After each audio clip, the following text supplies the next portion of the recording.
সোনারপুর দক্ষিণের প্রার্থী লাভলি মৈত্র তিনি সোশ্যাল মিডিয়ায় পোস্ট করছেন প্রচারের পোস্ট, সুন্দর হাসি মুখে মা মাটি মানুষের জয়গানকে সোশ্যাল মিডিয়ায় পোস্ট করছেন, ছবি পোস্ট করছেন। আর সেই ছবির তলায় যখন লিখছেন ভোটের জন্য, যখন হ্যাশট্যাগ দিচ্ছেন, তিনি বাংলাদেশ হ্যাশট্যাগ বাংলাদেশ দিয়েছেন। এটা রেখে দেবেন, নইলে মুছে দেবে যে কোনো সময়। মুছে দিয়েছে, মুছে দিয়েছে। বাংলাদেশের প্রার্থী কি লাভলি মৈত্র? লাভলি মৈত্রকে নিজেকে লাভলি খাতুন ভেবে নিয়েছেন। লাভলি মৈত্র যার হাজবেন্ড একটা অত্যন্ত প্রশাসনিক গুরুত্বপূর্ণ দায়িত্ব পালন করছেন। দেখুন কি কি লিখেছে, সোনারপুর দক্ষিণ ভোট দিবা। আচ্ছা, ভোট দিবা লিখেছে, সোনারপুর দক্ষিণ ভোট দিবা। তারপরে আরো অন্যান্য গুরুত্বপূর্ণ জিনিস লিখেছে। তার নিচে লিখেছে নাগরিক দায়িত্ব, আপনার কণ্ঠ, ভোটের শক্তি, বাংলাদেশ ভোট, সচেতন নাগরিক, ভবিষ্যৎ গড়ি। মানেটা কি এটা?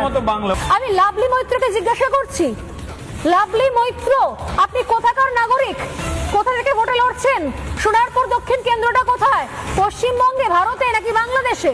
যদি এখানে ইলেকশন দাঁড়িয়েছিল না, সিরিয়াস যদি কিছুই না জানেন তাহলে আপনি ভোটে লড়ছেন কেন? লাভলি মৈত্র আপনি সিরিয়াল করুন, অবাক হওয়ার, স্টার জলসায় গিয়ে সিরিয়াল করুন বসে বসে। এখানে তো অবাক হওয়ার কিছু চরিত্র স্ক্রিপ্ট মুখস্থ করুন। আপনি ভোটে লড়ার যোগ্যই নন।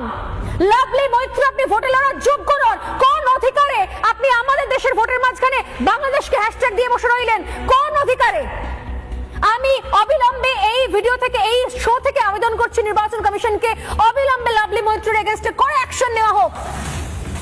কোন জায়গা থেকে লাভলি মৈত্র নির্বাচনে প্রতিদ্বন্দ্বিতা করতে পারেন? কি নাটক চলছে এটা?